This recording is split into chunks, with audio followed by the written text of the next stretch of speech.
Gikuo kia Dancan Okech giukite riri thirikari ikoretwo na mungururio icagi-ini nene guku Nairobi kurora kuria andu metambirie thitima na njira cia magendo.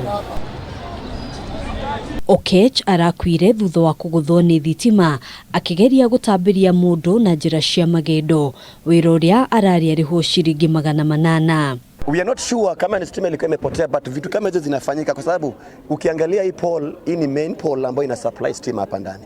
Si rahisi mtu kupanda tu hapa juu kama kuna reason inampeleka kule. Hii ni kazi ambayo inafaa kufanywa na Kenya Power.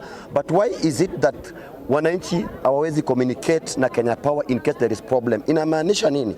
Ya kwamba communication between wananchi na Kenya Power si mzuri. As much as tunasema ni mwizi wa stima, si mwizi. Aliitwa kazi. Si huyu peke yake ako na hizi climbers na ndio fundi wa stima. Fundi wa stima tuko nao wengi hapa Dandora. Tusifichane. Na huyu imekuwa mbaya na amekufa. Na ameacha watoto, mke, familia, ndugu na dada wote. Kurerikana na aikari na banene ya mbeu njithi aria matari mawira makoretwo makiruta wira wa gutambiria andu thitima na njira cia magendo, ona thengia ya gukorwo makirutirwo mukana ni maafitha a wathani matura-ini. Unajua visa kama hizi hatuwezi laumu vijana kwa sababu ni vijana hawana kazi. Ni serikali ndo tunalaumu kwa sababu wao wenyewe wanakula pesa huko mbele, hawajali maisha za huko chini. So kijana kama mimi itabidi nitafute njia yote ya kukula kwa sababu kama stima yenyewe unit moja ulikuwa unalipa 100 unapewa unit kama 15.